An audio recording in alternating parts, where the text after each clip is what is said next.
अस्सलाम वालेकुम स्टूडेंट्स, उम्मीद करती हूँ आप सब ठीक होंगे। जी, तो ये चैनल उन लोगों के लिए ख़ास तौर पे है जो कि जॉब करते हैं या अनपढ़ हैं और किसी भी इंस्टीट्यूट या कॉलेज में दाखिले के अहल नहीं होते या फिर अफोर्ड नहीं कर सकते। तो उन लोगों के लिए मैं लाई हूँ ब्यूटिशियन का एडवांस बिल्कुल फ्री कोर्स, जो कि आप घर में बैठे ही कर सकती हैं। जी, और अपना सैलून बनाकर लाखों रुपए कमा सकती हैं। जी, तो हम फिर बढ़ते हैं अपने आज के लेक्चर की तरफ। दोस्तों, लेक्चर को एंड तक देखिएगा और मेरे चैनल को सब्सक्राइब, लाइक, कमेंट्स और शेयर करना हरगिज़ ना भूलिएगा और बेल आइकन के बटन को ज़रूर दबा दीजिएगा ताकि आने वाले वीडियोस आप तक बआसानी पहुंच सके। जी, तो एक अच्छे बिज़नेस की तमीर में वक्त की पाबंदी का ना करना बड़ी रुकावट साबित हो सकती है।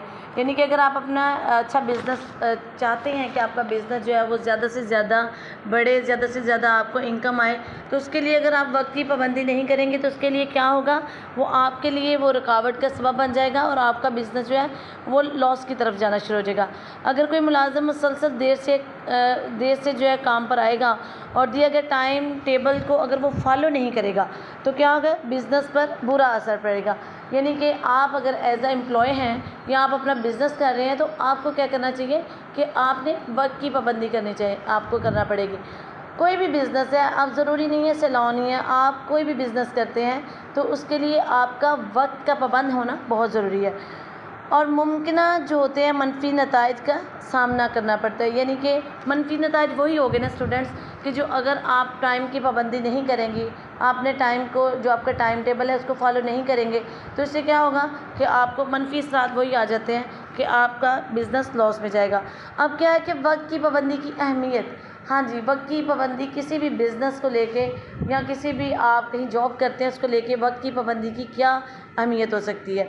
यानी कि जो आपको वक्त पर दिए गए वक्त पर पहुंचने का या काम करने को वक्त की पाबंदी कहते हैं। कि जो भी आपको काम दिया गया है और जो भी आपको वहाँ पे जो आपका टाइम टेबल बना गया है उस पर टाइम से पहुँचने को हम कहते हैं वक्त की पाबंदी करना।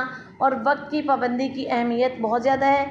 वक्त की पाबंदी सबसे अहम है जो कि किसी भी बिज़नेस के लिए अहम किरदार अदा कर सकती है। हाँ जी, ख़ास तौर पर सैलून जैसे बिज़नेस में वक्त के पाबंद कारकुन अपने आप को मुलाजमत के लिए वक्त कर देते हैं। यानी कि ज़ाहिर सी बात है कि अगर आप अपना सैलून रन कर रही हैं और या आप मुलाज़म हैं तो आप क्या करेंगी कि अपने वक्त की पाबंदी करेंगी और अपनी ज़िम्मेदारियों को बेहतरीन तरीके से संभाल सकेंगी। अगर आप वक्त की पाबंदी नहीं करेंगे तो क्या होगा, आप अपनी ज़िम्मेदारियों को बिल्कुल भी अच्छे तरीके से नहीं कर सकते। वक्त पर आने वाले मुलाज़म अपने और अपने जो आपका मालिक है उसके साथ एक मुस्बत और दोस्ताना रवैया जो है वो इस्तेमाल कर लेते हैं। ज़ाहिर सी बात है कि अगर जो आपका ओनर है, आप वक्त पे आते हैं तो वो आपकी कदर करते हैं, वो आपकी रिस्पेक्ट करते हैं। अगर आप वक्त पे नहीं आएंगे तो आपका और उनका जो रिलेशन है वो ख़राब हो जाएगा। वक्त की गैर पाबंदी ना सिर्फ काम के माहौल को मुतासर भी कर सकती है बल्कि ये दूसरे कारकुनों को भी मुतासर कर सकती है।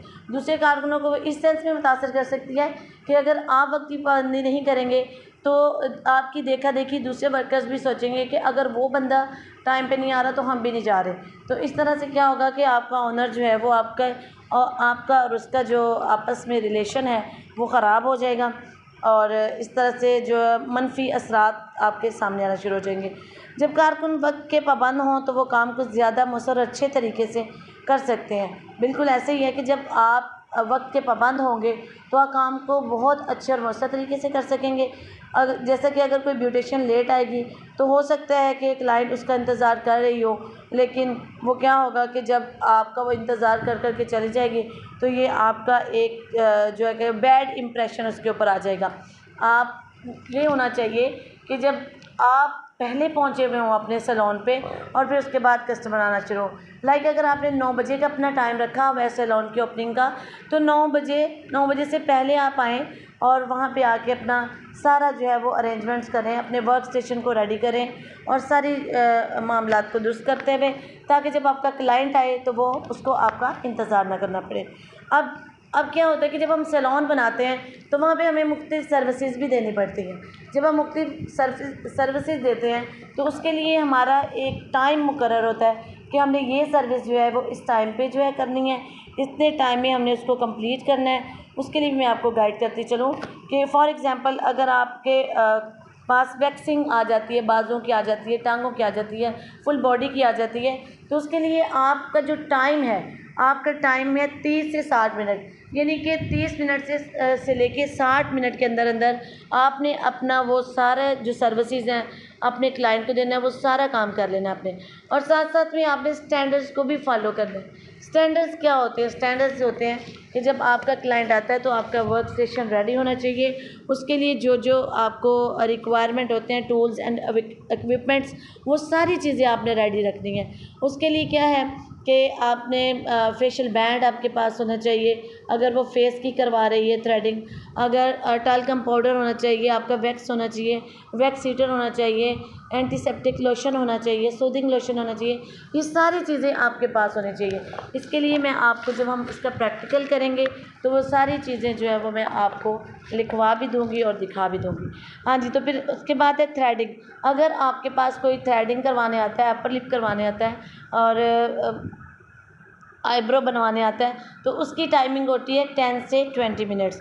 आगे है मेकअप, हो आपका ये पार्टी मेकअप हो, ब्राइडल हो, या आपका डे नाइट मेकअप, ये दोनों, ये भी सारे मेकअप जो है वो कंसीडर पार्टी मेकअप में या इवेंट मेकअप में ही होते हैं। तो इसकी टाइमिंग भी जो है आपकी, आप नोट कर लें सारे, 40 से 120 मिनट। आगे फेशियल जो है वो 45 से 120 मिनट इसका भी होगा। टाइमिंग, स्किन पॉलिश की टाइमिंग है 30 से 40 मिनट्स। मैनिक्योर पेडिक्योर आप कर सकते हैं 30 से 45 मिनट की। आपको मैं बोर्ड पे भी लिख देती हूँ, जहाँ से भी आप नोट डाउन कर सकते हैं। और हेयर कट है 30 से 60 मिनट। ब्लो ड्राइंग करनी है अगर आपने, तो ये 10 से जो है वो 20 मिनट तक आप कर सकते हैं। हेयर स्टाइलिंग जो है ये आप 20 से 120 तक कर सकते हैं। 1 घंटा 20 मिनट में कर सकते हैं। हेयर कलरिंग जो है 45 से 150 मिनट। हाँ जी, अब ये आपको सबको समझ आ गई? सबको समझ आई?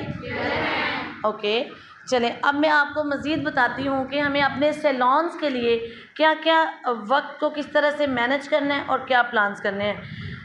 अब देखिए ना, हर सैलून में बहुत सारी सर्विसेज होती हैं, बहुत सारे ट्रीटमेंट्स होते हैं। सैलून में क्या करना होता है, जो कारकुन होते हैं उनको मुनासिब वक्त की पाबंदी का इंतज़ाम करना पड़ता है। यानी कि जैसे मैंने आपको सारा लिखवाया है कि ये ना हो कि अगर आपसे कोई थ्रेडिंग करवाने आ गया और आपके पास थ्रेड के जो है 4 क्लाइंट्स हैं और आप अभी तक बैठे हुए एक को लेके नहीं, आपने अपनी स्पीड को भी इंक्रीज़ करना है, प्लस ये देखते जाना है आपने कि आपने उस स्पीड में अपने जो आपका मतलूबा कस्टमर है जिसको कि आप काम कर रही हैं, उसका काम नहीं ख़राब कर देना। आपने उसके साथ बहुत अच्छे तरीके से उसका काम करना है, उसको ख़राब नहीं करना, बल्कि स्पीड से करते हुए दूसरे क्लाइंट का भी काम जो है उसके टाइम को मैनेज करना है। अब आगे आ जाता है हमारे पास बाज़ औक़ात जो हमारी ब्यूटी सर्विसेज होती हैं वो हटकर भी बहुत सारे काम करने पड़ जाते हैं हमें। यानी कि ब्यूटी सर्विसेज से हट के क्या होता है, इन्वेंट्री और स्टॉक की देखभाल करना है। यानी कि हमारा जो इर्द गिर्द का माहौल है हमने ये देखना होता है, और अपना जो हमारा स्टॉक होता है, सिर्फ सर्विसेज ही नहीं करनी। लाइक अगर आपने वैक्सिंग की है तो ये आपको पता होना चाहिए कि आपकी वैक्स जो है वो ख़त्म हो चुकी है। आपका हो सकता है सूदिंग लोशन आपका जो है वो ख़त्म हो चुका है, या और बहुत सी चीज़ें आपकी ख़त्म हो चुकी हैं। तो आपने डेली बेसिस पे अपने स्टॉक को देखना है, और अपना जो आपका मैनेजर है आपके सैलून का, उनको बर वक्त जो है आपने इन्फॉर्म करना है कि हमारे सैलून से ये चीज़ें ख़त्म हो चुकी हैं, लिहाजा इसको न्यू जो है वो परचेज़ की जाए। उसके बाद है वर्क प्लेस की देखभाल। अब वर्क प्लेस क्या होता है? वर्क प्लेस वही होता है जो आपका जहाँ पे आप अपने कस्टमर का वर्क करते हैं, अपने कस्टमर को सर्विसेज देते हैं, तो आपने उसकी अच्छे से देखभाल करनी है। लाइक उसकी साफ़ सुथराई का आपने ख्याल रखना है, उसमें हाइजीन का ख्याल रखना है कि आया आपका वर्क प्लेस जो है वो किस हद तक साफ़ है, उसमें कोई जम्स वगैरह तो नहीं है, या उधर कोई एक्स्ट्रा चीज़ तो नहीं ऊपर पड़ी हुई है, या वो बहुत ज़्यादा गंद तो नहीं पड़ा। लिहाजा उसकी डस्टिंग का, उसकी साफ़ सुथराई का आपको बहुत ख्याल रखना पड़ेगा। हाँ जी, और मज़ीद ये है कि रिकॉर्ड का इंतज़ाम करना और अपॉइंटमेंट्स का फ़ॉलोअप लेना। देखिए, अब आपका जो रिकॉर्ड है, कुछ लोग आपके पास जो आपके परमानेंट कस्टमर होते हैं, जो रेगुलर आते रहते हैं, तो आप उनका प्रॉपर जो है रिकॉर्ड बनाएं। आपका रिकॉर्ड का आप एक रजिस्टर होता है वो ले लें, उसमें रिकॉर्ड बनाएं, उनका नाम लिखें, फ़ोन नंबर लिखें, उनका एड्रेस लिखें। और आपके पास जो कस्टमर आया है, लाइक आज अगर हमारी फ़र्स्ट है, ठीक है, फ़र्स्ट डेट पे वो आ गया है 1 अगस्त को, या कोई भी आपके पास किसी भी डेट को आ गया है, तो आपने ऊपर मेंशन करना है कि इसने अपनी सर्विसेज जो हैं वो 2nd को, 3rd को, जो भी आपकी डेट है, जिस डेट पे भी आपके पास कस्टमर आया है, तो आपने वो सर्विसेज नोट करते हुए उस डेट को नोट कर लेना है और नेक्स्ट आपने उनको रिमाइंडर देना है। और अगर आपके पास कोई अपॉइंटमेंट लेके चला गया है, अपॉइंटमेंट ले लिया है, तो आपने उसके लिए क्या करना है, ये नहीं करना कि आपने भूल जाना है, बल्कि आपने उनको भी रिमाइंडर देना है, रिमाइंड करवाना है कि हम आपकी आज हमारे पास अपॉइंटमेंट है, तो आपकी ये टाइमिंग आपके साथ हमारी जो है वो तय हुई थी, तो सो प्लीज़ आप जो है वो आए। सबसे मेन चीज़ होती है आपका इखलाक। सबसे मेन बात होती है कि आपने अपने कस्टमर के साथ जो है वो बहुत इखलाक के साथ पेश आना है। ये ना हो कि आप अपने किसी घरेलू मतलब फ्रस्ट्रेशन में होता है बंदा, समटाइम डिप्रेशन में होता है, तो ये आपका डिप्रेशन बिज़नेस में नहीं चलेगा। स्टूडेंट्स, आपने क्या करना है कि आपने अपने कस्टमर के साथ इखलाक का मुज़ाहरा करना है और अपने सैलून में हाइजीन के अलावा अपनी पर्सनल हाइजीन का भी ख्याल रखना है। यही ना हो कि आप अपनी पर्सनल हाइजीन का ख्याल ना रखें। ये सब काम करने के लिए ज़रूरी है कि वक्त इसी तरह से मुनज़्ज़म किया जाए कि क्लाइंट को दी जाने वाली सर्विसेज पर असर ना पड़े। आगे है, सैलून को मुनासिब या बेहतर तरीके से चलाने के लिए इक़दाम हमें क्या करने चाहिए, यानी कि हम अपने सैलून को बेहतर और अच्छे तरीके से चलाने के लिए क्या क्या इक़दाम कर सकते हैं।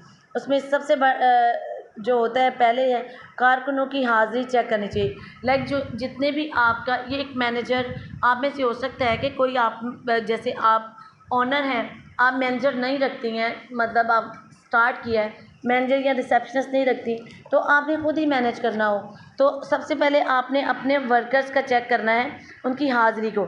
अगर कोई जो आपका वर्कर गैर हाज़िर है, तो उसकी जगह पे किसी और वर्कर को जो है ना उसकी ज़िम्मेदारियाँ बता देनी है।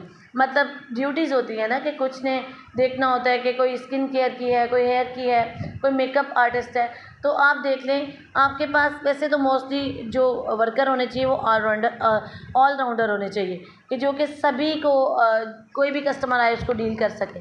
तो ये इसको कहते हैं सब्स्टिट्यूट, यानी कि आपका एक अगर वर्कर एब्सेंट है तो आपके पास उसका सब्स्टिट्यूट होना चाहिए कि वो उसकी जगह पे वो काम कर सके, ना कि आप देखें कि आप कौन करें।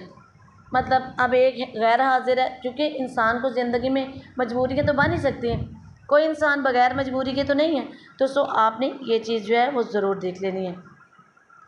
हाँ जी, उसके बाद आप क्या करेंगे, अगर कोई अपॉइंटमेंट्स डायरी को चेक कर लेना आपने और उसमें जो दर्ज शेड्यूल होगा उसके मुताबिक जो आपके वर्कर्स हैं उनमें ज़िम्मेदारियाँ बाँट देनी हैं आपने। आपने इस चीज़ का ख़्याल रखना है कि आपका जो वर्क स्टेशन है वो रेडी होना चाहिए और उसका लिए जो भी आपका कारकुन नहीं है उसका ऑल्टरनेट या सब्स्टिट्यूट कारकुन आपके पास मौजूद होना चाहिए। अब इसके अलावा आपने क्या करना है, वर्क स्टेशंस को कारकुनों में बाँटते हुए वो जगह जो है उसको वक्त पर साफ़ सुथरा तैयार करना, ताकि काम का जो बोझ है वो सब पे एक जैसा पड़े। ये ना हो कि अगर एक वर्कर की ड्यूटी थी कि उसने वर्क प्लेस को रेडी करना था और वो एब्सेंट है, तो आपका वर्क प्लेस वैसा ही गंदा रहे। तो इस तरह से जो आपका कस्टमर होगा उस पे बहुत ही जो आपका इम्प्रेशन है वो बहुत गलत पड़ जाएगा। क्योंकि देखिए, हाइजीन का ख्याल रखना वो आपका पर्सनल हाइजीन है या आपका सैलून है, उसमें टॉवल्स हैं, उसमें बहुत से टूल्स ऐसे होते हैं जिसको आपने स्टरलाइज़ भी करना होता है, सैनिटाइज़ भी करना होता है, तो ये इन सारी चीज़ों का आपने ध्यान रखना है। अच्छा जी, ये ज़रूरी है कि जो आपके वर्कर्स हैं उनकी अहलियत के मुताबिक ही उनको काम दें। अगर आपके पास स्किन केयर का जो मसाज करते हैं, या आपके पास जो मेकअप आर्टिस्ट हैं, या आपके पास जो स्टाइलिस्ट हैं, और उसके अलावा ऐसा ना हो कि अगर आपके पास एक स्टाइलिस्ट है तो आप उसको स्किन केयर का वर्क काम दे देते हैं, या आप उसको मेकअप के लिए कह देते हैं कि आप मेकअप करें। ये एक ओनर को या एक मैनेजर को पता होना चाहिए कि उसके सैलून में जो लोग जो वर्कर हैं वो जो काम कर रहे हैं तो वो उनको किस तरह से काम करना आता है। ठीक है, एट द एंड ये है इस जो हमारा ये जो आज हमने लेक्चर पढ़ा है, मैं इसका आपको जो एक जामिया रिज़ल्ट बता देती हूँ कि वक्त की पाबंदी किसी भी कारोबार के लिए बहुत ज़रूरी है। ब्यूटिशियन हो या कोई और कारोबार हम करें तो हमारा वक्त का पाबंद होना बहुत ज़रूरी है। उसके अलावा हमारा वर्क स्टेशन को रेडी कर लेना। उसके अलावा हमें ये देखना कि अगर हमारा कोई कारकुन गैर हाज़िर है तो उसका हम क्या करेंगे, हम उसकी जगह पे जो उसका सब्स्टिट्यूट देंगे, उसके ऑल्टरनेट उसका अरेंज रखना। तो आज का, और मैं उम्मीद करती हूँ आप सबको लेक्चर की समझ आ गई। कोई प्रॉब्लम है, कोई क्वेश्चन करना चाहते हैं तो आप कर सकते हैं। चलें ठीक है।